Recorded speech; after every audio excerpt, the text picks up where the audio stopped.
Hello dear students, welcome you all once again in the Infinity Classes Gorakhpur. आप सभी का infinity Classes Gorakhpur में एक बार फिर से स्वागत है और साथ ही साथ टारगेट 90 प्लस की सीरीज़ में एक बार फिर से आप सभी का वेलकम है। फ्रेंड्स, आज जो है बात होगी फिर से उसी रे ऑप्टिक्स का एक नेक्स्ट चैप्टर, वो होगा आपका रिलेटिव रिफ्रैक्टिव इंडेक्स। इससे पहले वाले में हम लोगों ने रिफ्रैक्टिव इंडेक्स की बात की थी, फिर रिलेटिव रिफ्रैक्टिव इंडेक्स की बात होगी इस वाले लेक्चर में, जो आपका 1μ2 2μ1 करके आता है, जिसमें बच्चे काफ़ी ज़्यादा कंफ्यूज रहते हैं। न्यूमेरिकल बार बार वो आता है और बार बार गलत हो जाता है, केवल छोटे से कंसेप्ट की वजह से, जो कि उनको समझ में नहीं आता है और वो बार बार गलती करते हैं। रिफ्रैक्टिव इंडेक्स तो ओवरऑल समझ में आ ही गया था, लेकिन ये रिलेटिव रिफ्रैक्टिव इंडेक्स का क्या लोचा है, उसमें तो बताया गया था μ=c/v, लेकिन यहाँ पे चीज़ें वही होंगी, लेकिन ये नया टर्म उसके आगे जुड़ गया, रिलेटिव रिफ्रैक्टिव इंडेक्स। तो आइए ज़्यादा टाइम वेस्ट नहीं करेंगे, क्योंकि टाइम है कम, और जल्दी जल्दी आप लोग इसी तरह से जो है अच्छे अच्छे कमेंट्स वीडियो पे करते रहिए। अपने इस लेक्चर को जो है वीडियो के माध्यम से, लेक्चर के माध्यम से कंप्लीट करते रहिए। आई होप कि मैं एट लास्ट आप तक का बोर्ड एग्ज़ाम आते आते सारे टॉपिक्स को यहाँ पे क्लियर कर दूँगा। ठीक, चलिए स्टार्ट करते हैं। हमारा आज का जो टॉपिक है वो है रिलेटिव रिफ्रैक्टिव इंडेक्स। क्या है? Relative refractive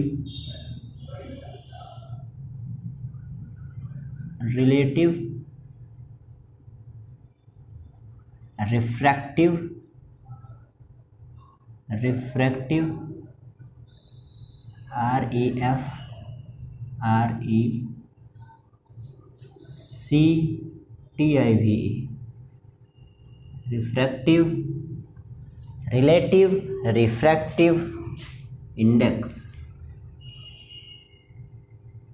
relative refractive index, ठीक।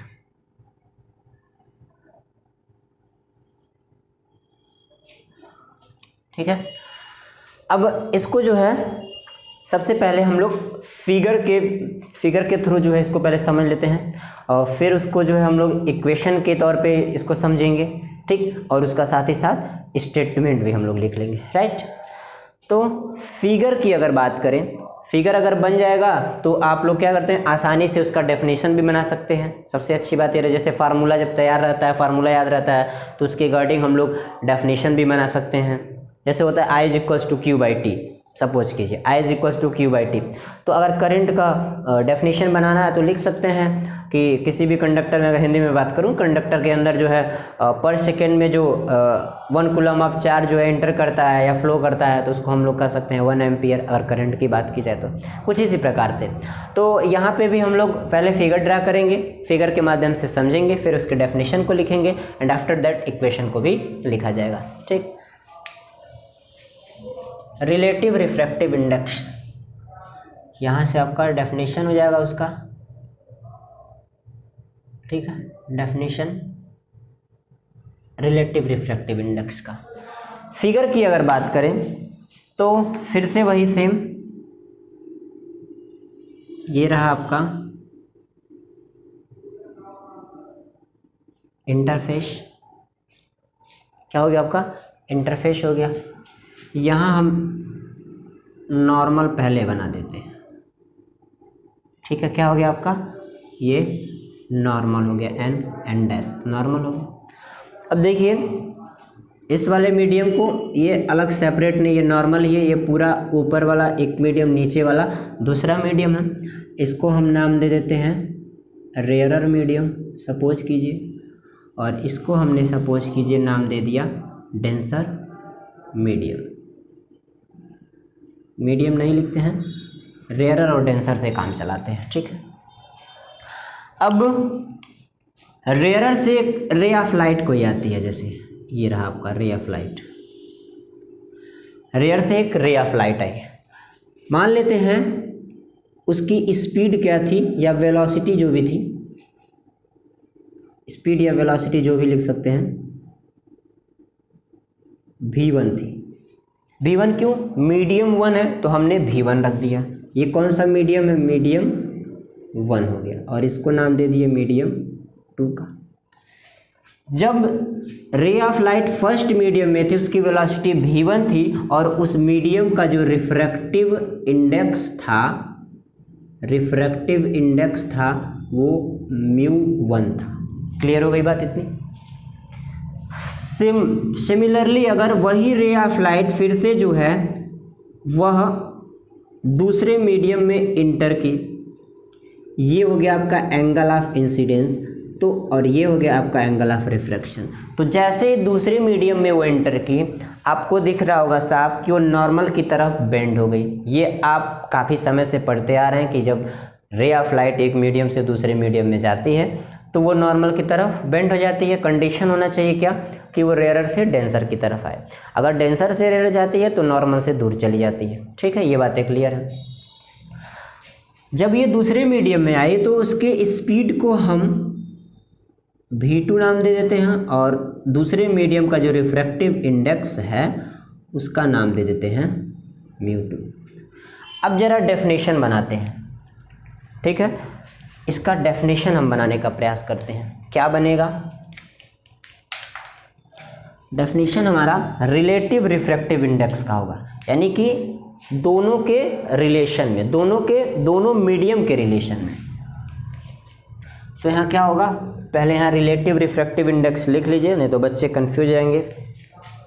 रिलेटिव रिफ्रैक्टिव इंडेक्स,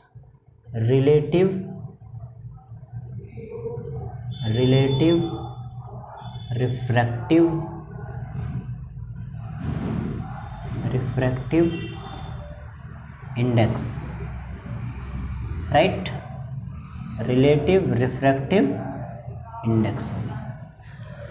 अब स्टेटमेंट इसका क्या बन सकता है, देखिए स्टेटमेंट होगा when the light passes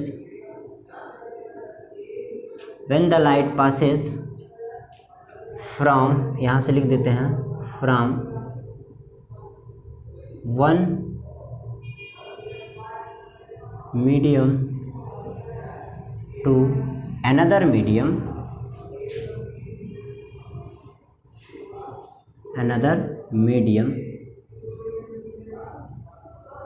then नहीं, इसको हटाइए। देखिए when the light passes from one medium to another medium, यानी कि जब कोई रे ऑफ लाइट एक मीडियम से दूसरे मीडियम में जाती है, the refractive index of a medium, देखिए द रिफ्रैक्टिव इंडेक्स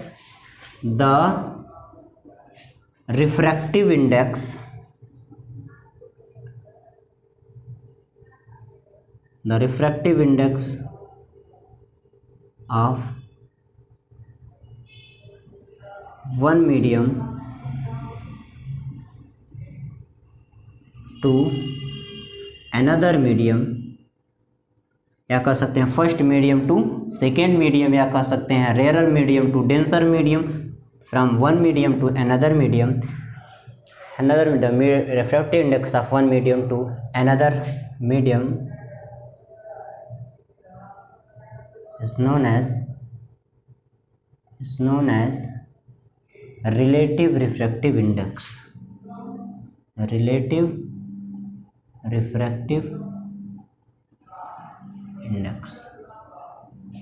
ठीक है। क्या कह रहा है कि जब लाइट जो है एक मीडियम से दूसरे मीडियम में पास करती है तो the refractive index of one medium, पहले मीडियम का जो रिफ्रैक्टिव इंडेक्स होता है दूसरे मीडियम में, देखिए one medium to another medium, दोनों के रिस्पेक्ट में, is known as relative refractive index. उसी को हम लोग क्या कहते हैं, रिलेटिव रिफ्रैक्टिव इंडेक्स कहा जाता है, राइट। आगे बात करेंगे। अब इसको कैसे, मतलब जो है इक्वेशन के तौर पे कैसे दिखाया जा सकता है, देखिए इक्वेशन के तौर पे कैसे दिखा सकते हैं, जैसे 1 μ2, म्यू क्या है यहाँ पे, रिफ्रैक्टिव इंडेक्स है, क्या है, रिफ्रैक्टिव इंडेक्स है। हमने बताया था जब 1 μ2 लिखा रहता है तो ये नीचे वाला किधर रहता है, refractive index of second medium, upon जो ऊपर वाला होता है refractive index of first medium, ऐसे समझ लीजिए। Refractive index of second medium और नीचे refractive index of first medium. क्या इतनी बातें क्लियर है? ये 1 μ2 क्या लिखा है? Refractive index of first medium with respect to second medium. फिर से ध्यान दीजिएगा, ये 1 μ2 रिफ्रैक्टिव इंडेक्स गिवन बाय लिख देते हैं यहाँ पे, given by 1 μ2 is equals to μ2 upon μ1, यानी कि जो यहाँ नीचे रहता है वो ऊपर जाता है, जो ऊपर रहता है वो नीचे आता है। इस बात को ध्यान रखिएगा। Refractive index of first medium with respect to second medium, ठीक। अब ये बताइए, ये μ2 की बात हो रही है, μ2 यानी कि दूसरे वाले मीडियम की बात हो रही है। तो दूसरे वाले मीडियम में लाइट की स्पीड क्या है? v2 है।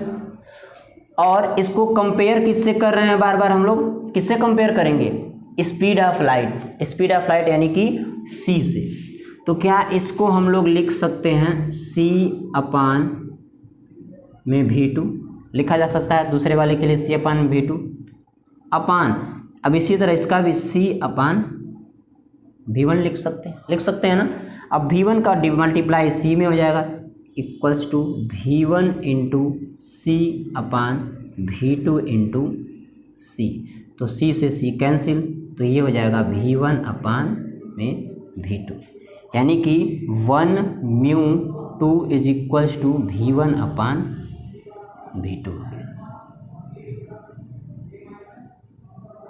इतनी बात समझ में आ गई? Refractive index of first medium with respect to second medium is given by speed of light in first medium upon speed of light in second medium. Speed of light in first medium upon speed of light in second medium. अगर यही इसका inverse कर दें, अगर इसका उल्टा दे दिया रहे, मतलब अगर लिख दे आपको 2 μ1, तो आप क्या लिख सकते हैं? v2 अपान में v1 लिख सकते हैं। v2 अपान क्या लिख सकते हैं? v1 लिख सकते हैं। सिंपल है। यही क्या होता है? रिलेटिव रिफ्रैक्टिव इंडेक्स इसी को कहा जाता है, ठीक है। एक मीडियम से दूसरे मीडियम में स्पीड ऑफ लाइट से कैसे ये रिलेट कर रहा है, तो ये हो गया आपका 1 μ2 equal to μ2 upon μ1 equal to c by v2 upon c by v1। इसको हमने कैलकुलेट कर दिया, तो v1 अपान v2 यहाँ पे डायरेक्ट आ गया। नेक्स्ट थोड़ा सा और बात करेंगे आगे। देखिए, जो रिफ्रैक्टिव इंडेक्स होता है अगर वो ग्रेटर है तो हम क्या कह सकते हैं? Lesser will be the speed. आगे देखते हैं कुछ इंपॉर्टेंट पॉइंट्स में देखते हैं कुछ। पहला चीज, अगर मान लीजिए किसी भी मीडियम का रिफ्रैक्टिव इंडेक्स अगर ज़्यादा है, रिफ्रैक्टिव इंडेक्स क्या है? मैक्सिमम रिफ्रैक्टिव इंडेक्स है, तो उस केस में उसकी स्पीड क्या होगी लाइट की? देखिए, इफ रिफ्रैक्टिव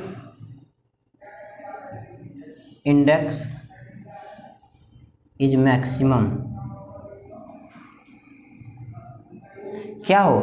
अगर रिफ्रैक्टिव इंडेक्स मैं बोल दूं कि बहुत ज़्यादा है, किसी भी मीडियम का रिफ्रैक्टिव इंडेक्स क्या है? ग्रेटर है, देन जो लाइट का स्पीड होगा वो क्या होगा? लेस होगा। लाइट का स्पीड क्या होगा? Then speed of light is minimum कह सकते हैं, कहा जा सकता है। कैसे? If refractive index is maximum then speed of light is minimum. अगर मान लीजिए ये यहाँ पे देखिए, ये मीडियम 2 है जिसका रिफ्रैक्टिव अगर मान लीजिए इसका रिफ्रैक्टिव इंडेक्स 1 है और इसका रिफ्रैक्टिव इंडेक्स देखिए mu is equal to μ1 equal to 1 है और मैंने μ2 इक्वल टू 2 कर दिया। तो इन दोनों के कंपैरिजन में दूसरे वाले मीडियम का रिफ्रैक्टिव इंडेक्स क्या है? ज़्यादा है। तो यहाँ पे जो स्पीड होगी लाइट की वो क्या होगी? मिनिमम होगी। क्या होगी? मिनिमम होगी। कैसे? क्योंकि इसमें जो पार्टिकल हैं काफ़ी क्लोज हैं। डेंसर मीडियम है तो पार्टिकल क्या हैं?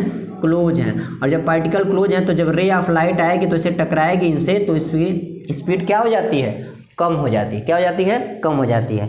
तो एक यहाँ पे आपको पॉइंट मिल सकता है, रिफ्रैक्टिव इंडेक्स अगर ज़्यादा होगा तो लाइट की स्पीड क्या होगी? वो कम होगी। और आगे उसका जो बेंडिंग होगा, दूसरी चीज़, अगर if speed of light is, if speed of light is minimum, तो देन बेंडिंग क्या होगा, bending of ray of light, bending of ray of light is maximum. क्या हो जाएगा, मैक्सिमम। मतलब ये हुआ कि अगर मान लीजिए मीडियम 2 में जो है लाइट की स्पीड क्या हो गई, बिल्कुल कम हो गई, एकदम लेस हो गई, तो जैसे ये स्पीड लाइट की कम होगी क्या होगा, वो जो रे ऑफ लाइट है तुरंत वहीं बेंड कर जाएगी, यानी कि ज़्यादा से ज़्यादा वो क्या होगी, बेंड हो जाएगी। तो इसलिए दूसरा रिलेशन आपका हो गया, if speed of light is minimum bending of ray of light is maximum.